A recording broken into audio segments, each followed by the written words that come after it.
La Voz de América presenta.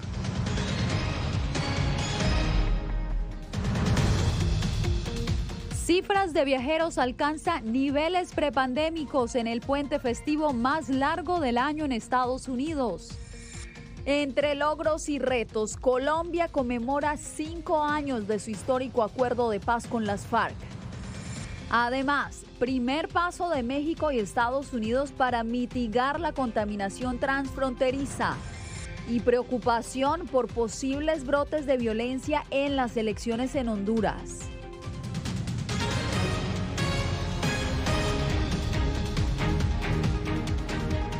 ¿Qué tal? Desde Washington comienza El Mundo al Día. Soy Yasmín López. Con una afluencia de viajeros que se equipara a los años previos a la llegada del COVID-19, comienza en Estados Unidos la tradicional celebración de Acción de Gracias. Se prevé que más de 50 millones de personas viajen por tierra y aire durante estos últimos días. José Pernalete, ¿cuál es el panorama este miércoles? Así es, Yasmín. Se trata de una prueba de fuego para todo el personal que opera en las distintas instalaciones, tanto aeroportuarias como las encargadas de la distribución de la fluidez de los pasajeros.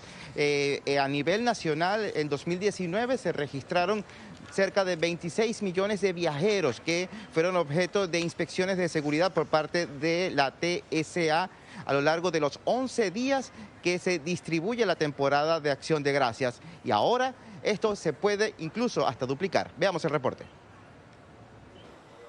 De acuerdo a la Asociación Automovilística Estadounidense, AAA por sus siglas en inglés, más de 54 millones de personas se desplazarán a lo largo de todo el país durante esta temporada de Acción de Gracias. Las estimaciones de esta organización es que el desplazamiento de viajeros podría ser similar al previo a la pandemia. De esos 54 millones, 48 millones lo van a hacer por carretera, 4 millones por aire y 1 millón de norteamericanos lo harán por cruceros, buses y ferrocarriles. Entonces, estamos a un 13% más comparado con el año pasado y apenas a un 5% menos de la cantidad de viajeros que tuvimos en 2019. En medio de un incremento de casos sostenido de contagios por coronavirus, la nación enfrenta un escenario de estadounidenses ansiosos por movilizarse. Los aeropuertos están registrando alzas en sus visitas y en las carreteras los conductores ya se montan tras el volante, a pesar de los precios elevados del combustible, con marcas de incremento históricas en todo el país. Efectivamente, la gasolina sigue en aumento. En este momento tenemos la gasolina más cara desde 2013 durante la época de Thanksgiving. A pesar de esto, el método preferido de los norteamericanos es viajar por carretera. Recordemos que desde el 2013 la gasolina nunca subió a más de $2.70. El retorno de viajeros a sus destinos se extiende hasta el próximo martes. Esta temporada es mucho más activa que las Navidades y fin de año en Estados Unidos, de acuerdo a la AAA. Las autoridades advierten que el cumplimiento del carácter obligatorio en el uso de la mascarilla en instalaciones aeroportuarias es una orden federal y quien no acate este tipo de instrucción puede ser objeto de multas y hasta de prohibición de viaje. Yasmín, volvemos contigo. Hay que seguir las recomendaciones, José. Muchas gracias. Bien, y cambiamos de tema. Colombia conmemora 5 años de la firma de los acuerdos de paz con la guerrilla de las FARC y precisamente el secretario general de Naciones Unidas, Antonio Guterres, viajó a ese país para conocer los detalles. Nos conectamos a esta hora con nuestro compañero Yair Díaz. Yair, ¿cómo transcurre la visita de Guterres? Yasmín, rodeado por el presidente de Colombia, Iván Duque, y por el antiguo comandante de las FARC y ahora líder del Partido Comunes, Rodrigo Londoño. El secretario general de las Naciones Unidas de la ONU, Antonio Guterres, está en Colombia. Pudo dialogar con los excombatientes y también con los residentes de esas comunidades que se han beneficiado de los acuerdos que ha dejado esta reincorporación. El acuerdo tiene una vocación transformadora de las causas profundas del conflicto, por lo que su implementación y éxito en los territorios es crucial. 13.608 excombatientes continúan en el proceso de reincorporación, mientras los firmantes del acuerdo cuestionan el cumplimiento de lo pactado en 2016, por lo que algunos alegan que no se ha llevado a cabo. Son muchos los obstáculos que hemos tenido que enfrentar desde el mismo inicio del proceso de reincorporación.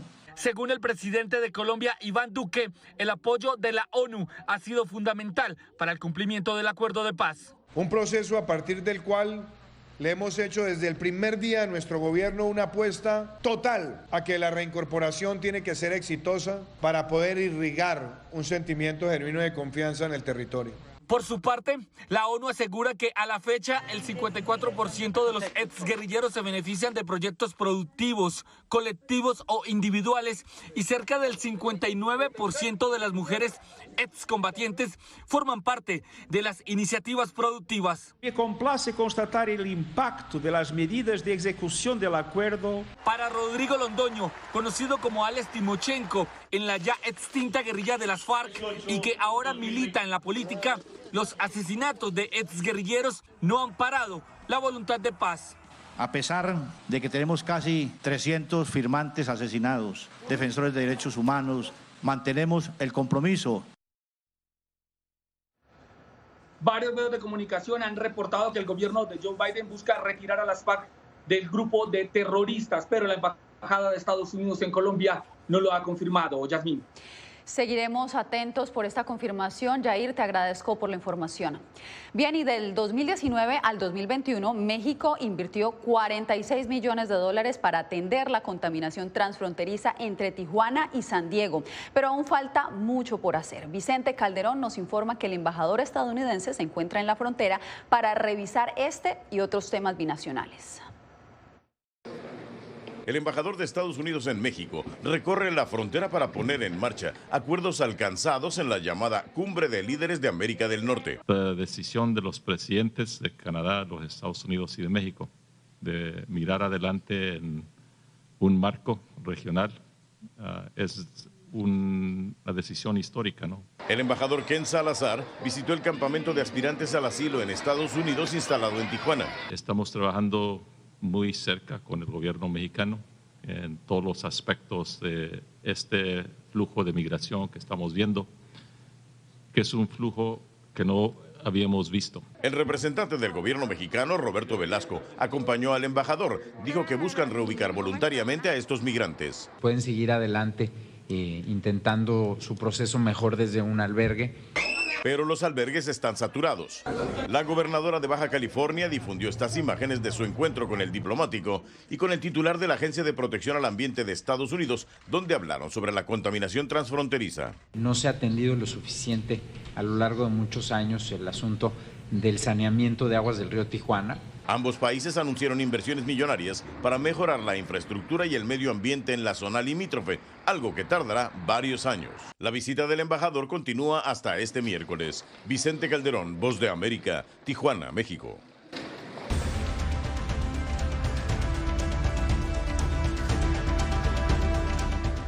A días de las elecciones generales en Honduras, la alta comisionada de la ONU para los Derechos Humanos expresó preocupación por la polarización y la violencia política que vive el país centroamericano. Celia Mendoza, ¿cuál es el llamado de Michelle Bachelet?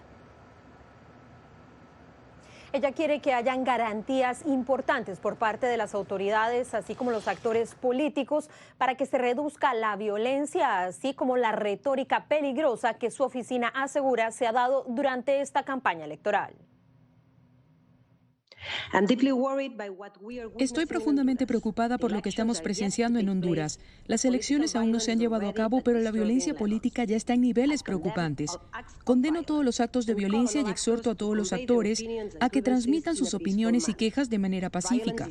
La violencia no debería y nunca debe ser la respuesta, dijo Bachelet. Por medio de su vocera, la alta comisionada de Derechos Humanos de la ONU, Michelle Bachelet, pidió que las autoridades garanticen un ambiente donde las elecciones presidenciales este domingo 28 de noviembre se puedan llevar de manera pacífica y transparente. Se han documentado graves ataques y otras formas de violencia. Desde que se convocaron las elecciones primarias en septiembre del 2020 hasta la fecha, la Oficina de Derechos Humanos en Honduras ha registrado 63 casos de violencia política. incluidos 29 asesinatos, 49 ataques, 12 casos de comportamiento agresivo, así como 7 personas amenazadas directamente y un secuestro. Marta Hurtado reiteró el pedido de Bachelet a que se investiguen los actos de violencia y se haga justicia, así como condenó el uso del lenguaje de odio como herramienta política, en especial contra defensores de los derechos reproductivos de las mujeres. Bachelet también expresó su preocupación por la reducción del espacio cívico en el país para los miembros de la sociedad civil y defensores de derechos humanos que regularmente son acosados, perseguidos y atacados. En lo que va de año, la oficina en Honduras ha reportado 240 ataques contra defensores de derechos humanos y periodistas. En los últimos días, las autoridades públicamente han reiterado su compromiso a mantener unas elecciones pacíficas. Sin embargo, Bachelet ha insistido en que es necesario que se pongan las garantías para que no suceda lo que pasó en 2017 con las protestas postelectorales, donde se cometieron violaciones de derechos humanos, según su oficina. Celia, gracias. Y justamente en Honduras, nuestro compañero Óscar Ortiz nos preparó un informe donde detalla el sentir de los votantes, cuáles son sus principales preocupaciones y qué esperan de sus próximos gobernantes. Para la sociedad hondureña, los procesos electorales que se realizan cada 4 años son una oportunidad para generar cambios cada vez mayores que permitan desarrollar un país con mejores oportunidades. En esta ocasión, la falta de oportunidades laborales, la inseguridad social y política, el alto costo de la vida, así como la salud y educación, son problemas más agobiantes y para los cuales los votantes esperan ver soluciones. Así lo señala Liliana García, una ciudadana que no encuentra trabajo y que cuestiona las falencias en el sistema de salud. ¿Verdad? Que a veces asistimos a centros de salud y no se encuentran medicamentos. Óscar Estrada relató a La Voz de América que los últimos gobiernos son los responsables de las crisis sociales, económicas y políticas. No hay educación, no hay seguridad. Aquí usted pone una pulpería y al mes lo están matando. Entonces es bien delicada la situación de nuestro país. Realmente que ha caído en manos que han administrado mal todos estos aspectos, pues. Desde la sociedad civil, el Instituto Holandés para la Democracia apunta que si no hay un cambio social, los resultados serán nefastos y las votaciones son clave. Lo que significa que el gobierno que venga tiene una responsabilidad clara, darle respuesta al pueblo hondureño. Si el pueblo hondureño favorece a un candidato o a una candidata con su voto es para que solventen los problemas. Los especialistas califican que el próximo 28 de noviembre los hondureños deben buscar candidatos que le den soluciones a los problemas más apremiantes del país. Óscar Ortiz, Voz de América, Honduras. Cuando regresemos, veredicto en otro controvertido caso con implicaciones raciales en Estados Unidos.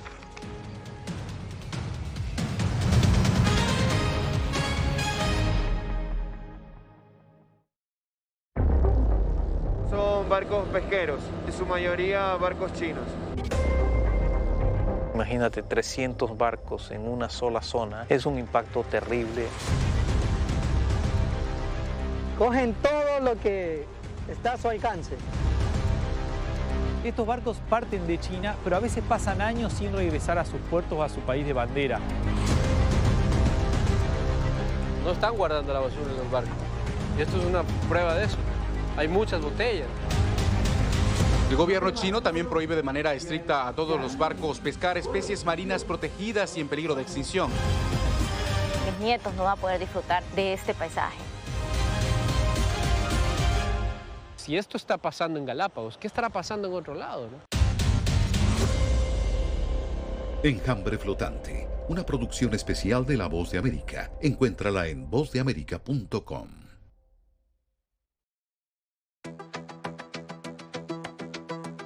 En momentos de crisis políticas y sociales, algunos gobiernos autoritarios recurren al bloqueo del acceso a Internet como herramienta para detener la información que entra o sale de su país. No obstante, existen algunas alternativas que te ayudarán a continuar conectado a la red a pesar de la censura oficial. Una de las más efectivas es el VPN o red virtual privada por sus siglas en inglés. La VPN pretende simular que la persona está en otro lugar del mundo y no en el país que esté restringiendo el acceso a Internet, de manera que es incapaz de detectar esa conexión interna y así se puede utilizar Internet con normalidad. Las ofertas de VPN en el mercado son muchas y las puedes buscar escribiendo las iniciales VPN en los motores de búsqueda, pero es importante descargarla o adquirirla antes de perder la conexión al Internet. Aquí te ofrecemos algunas opciones.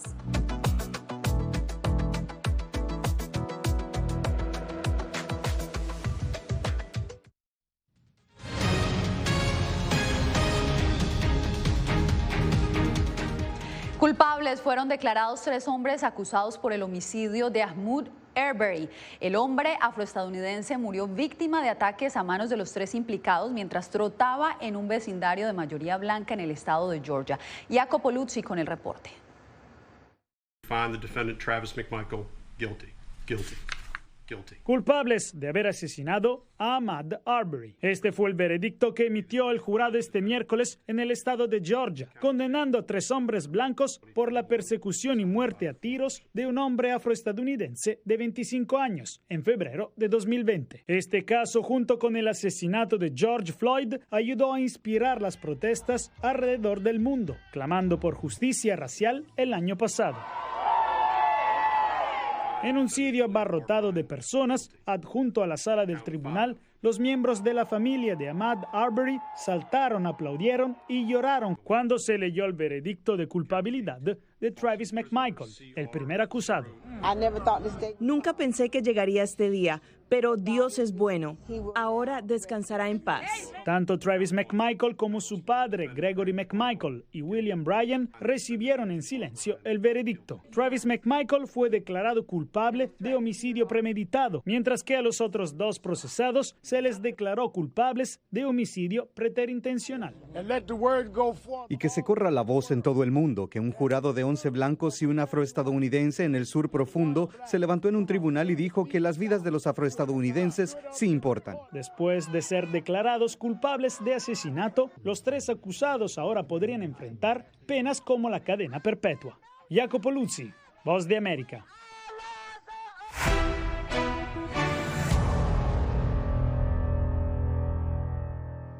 Desde el 22 de enero, los viajeros esenciales que entren a Estados Unidos deberán estar completamente vacunados contra el COVID-19. La nueva medida de la Casa Blanca contempla a personal de emergencia, funcionarios públicos y transportistas. La decisión se une al requisito que la administración Biden estableció a principios de noviembre cuando abrió sus fronteras a turistas con la condición de que estén inmunizados. Bien, y en Texas, fuertes críticas ha generado una iniciativa del gobernador por presuntamente ser abusiva y discriminatoria contra los migrantes. Laura Sepúlveda nos da los detalles. La creación de la estrategia de estrella solitaria o Lone Star, por su nombre en inglés, fue creada según el gobernador republicano Greg Abbott de Texas porque, y citamos, la crisis en nuestra frontera sur continúa escalando debido a las políticas de la administración Biden que se niegan a asegurar la frontera e invitan a la inmigración ilegal. Dicha medida, lanzada en marzo de 2021 por el gobierno estatal de Texas, está dando resultados sobre los que alertan litigantes y organizaciones como Human Rights Watch. Hasta ahora se han arrestado a más de 1.500 personas, en su mayoría por delitos menores, cargos de invasión de propiedad, pero estos cargos no se presentan en los tribunales, por lo que está sucediendo es una especie de arresto selectivo, sistemático, que mantiene a personas en condiciones realmente difíciles y sin cargos. Eso solo se justificaría como una forma de apuntar a los migrantes como criminales. Según los estatutos del estado de Texas, todo individuo tiene derecho a representación legal y según el artículo 2604, dicho abogado debe ser asignado durante los 3 días hábiles posteriores a la solicitud hecha por parte del acusado. Por esa razón, Human Rights Watch está instando al Departamento de Justicia a intervenir en Texas, ya sea para solicitar a los tribunales que detengan este operativo, para abrir una investigación de depuración de lo que constituye algo que se llama el patrón o práctica de violaciones de derechos civiles. Hasta el momento y posterior a la alerta elevada por la organización, no ha habido pronunciamiento por parte del gobierno federal. Por lo pronto, urgen a los migrantes conocer sus derechos para exigir que sean respetados ante cualquier proceso legal que deban enfrentar. Laura Sepúlveda, Voz de América, Austin, Texas. Tras el golpe de la pandemia a la economía estadounidense, el Departamento de Trabajo reveló este miércoles que las solicitudes de subsidio por desempleo se desplomaron en el último mes a la cifra más baja en los últimos 50 años. La reducción fue enorme, de 199,000 a 71,000. Bien, en breve, 3 países latinoamericanos en la mira por un masivo daño ecológico.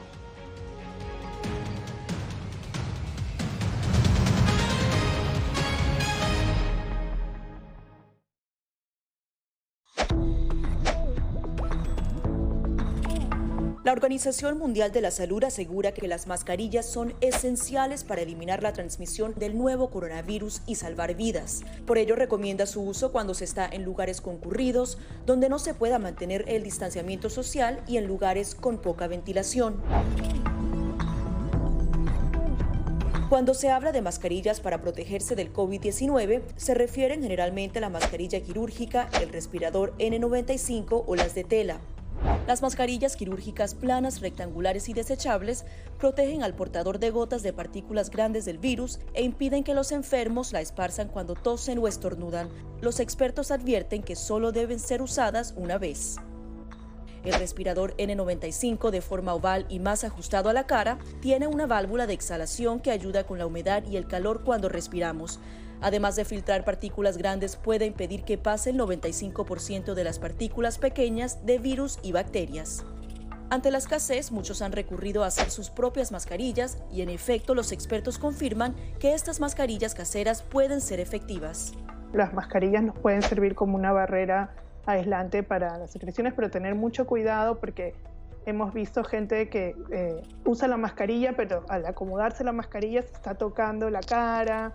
Y eso es justamente lo que queremos evitar, es que la gente se esté tocando la cara en estos momentos, porque cuando uno está en lugares públicos puedes estar pasando la mano por una superficie que ha sido tocada por otras personas y que puede estar contaminada y luego sin querer te puedes llevar la mano a la cara. Para más información visita nuestra página web y síguenos a través de las redes sociales bajo @Voz de América.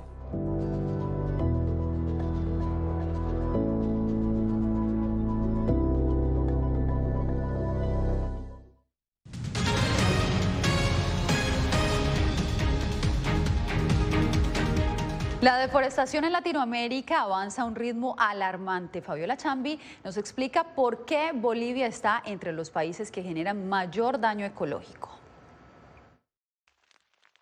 La ONU estima que 420 millones de hectáreas de bosque se han perdido desde 1990 y en América Latina, Brasil, Bolivia y Perú lideran la lista de los países más afectados por la deforestación. Las causas principales siguen siendo los incendios y la tala ilegal, además de la agricultura y ganadería. En el caso de Bolivia, los incendios forestales son una preocupación constante. Estamos deforestando nuestras reservas, nuestras zonas protegidas, y eso está ocurriendo. Zona quemada, ahora es zona sembrada. Pero Brasil tiene una atención principal, porque el 60% de la selva amazónica se encuentra en ese país, y en 2020 la tasa de deforestación fue la más alta en más de una década, indica el reporte del Instituto Nacional de Investigaciones Espaciales. Durante 2020 la deforestación no ha parado, ni siquiera durante la cuarentena por COVID-19. Y ahora, con el argumento de que hay que recuperar la economía, los gobiernos se están dando licencias para seguir deforestando. En la COP26 en Glasgow, líderes mundiales se comprometieron a poner fin a la deforestación para 2030, pero queda la duda de si se podrá cumplir el ambicioso objetivo. La cantidad de países que lo firmó representa el 85% de los bosques a nivel global. La verdad que es significativo. Más si viene acompañado por fondos. El mundo perdió el 2019 el equivalente a un área del tamaño de Suiza en bosques inexplotados y Brasil concentró más de un tercio de esta deforestación, según el informe anual Global Forest Watch. Fabiola Chambi, Voz de América, Bolivia. El gobierno ecuatoriano busca recaudar $30 millones de inversión privada durante los próximos 4 años para superar el impacto del COVID-19. Desde Quito, Néstor Aguilera nos amplía. Se trata de un llamado inédito. El gobierno del Ecuador invitó a empresarios a invertir para crear oportunidades y aliviar una economía maltratada por el COVID-19. Razones para invertir, según el presidente Guillermo Lasso, incluyen el ser un país dolarizado, con baja inflación y con reservas monetarias internacionales crecientes. Hoy decimos $30.000 millones de inversiones en 4 años de gobierno. Será histórico para el Ecuador. Y si bien las cifras del gobierno dan cuenta de una recuperación económica luego de avanzar en un proceso de vacunación exitoso y con una proyección de crecimiento del 3,2% del PIB, entendidos en la materia ven el tema con cautela. El exministro de Economía y Finanzas, Carlos de la Torre, explicó que la recuperación no es producto de la política económica, sino de la reactivación de las actividades tras la inmunización a los ecuatorianos. Las perspectivas son desgraciadamente grises, en virtud de que no hay ninguna acción justamente orientada a la reactivación económica desde el consumo. El exgerente del Banco Central del Ecuador, Mateo Villalba, explicó que dadas las condiciones actuales, muy difícilmente llegará la inversión privada y extranjera y eso afectará el desempeño económico. Bajo un escenario así de bajo crecimiento, recesión, de baja inflación, de episodios deflacionarios, ¿no es cierto?, los inversionistas simplemente no invierten porque no van a tener mercado doméstico. La CEPAL proyectó a mediados de año una ralentización del crecimiento económico en Ecuador y que en 2022 podría ubicarse en 2,6%, uno de los índices más bajos de la región. Néstor Aguilera, Voz de América, Quito. Al volver, Disney lanza su película Encanto, un homenaje con aroma colombiano.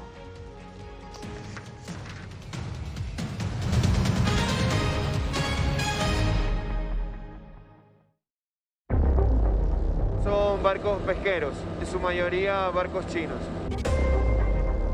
Imagínate 300 barcos en una sola zona, es un impacto terrible. Cogen todo lo que está a su alcance. Estos barcos parten de China, pero a veces pasan años sin regresar a sus puertos o a su país de bandera. No están guardando la basura en los barcos. Y esto es una prueba de eso. Hay muchas botellas. El gobierno chino también prohíbe de manera estricta a todos los barcos pescar especies marinas protegidas y en peligro de extinción. Mis nietos no van a poder disfrutar de este paisaje. Si esto está pasando en Galápagos, ¿qué estará pasando en otro lado, no? Enjambre flotante, una producción especial de La Voz de América. Encuéntrala en vozdeamerica.com.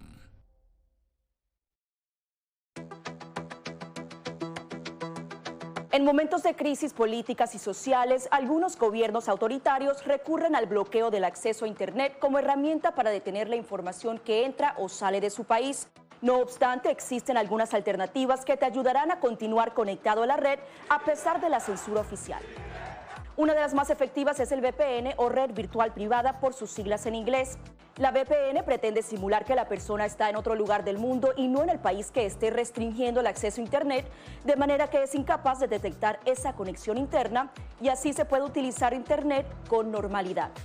Las ofertas de VPN en el mercado son muchas y las puedes buscar escribiendo las iniciales VPN en los motores de búsqueda, pero es importante descargarla o adquirirla antes de perder la conexión al Internet. Aquí te ofrecemos algunas opciones.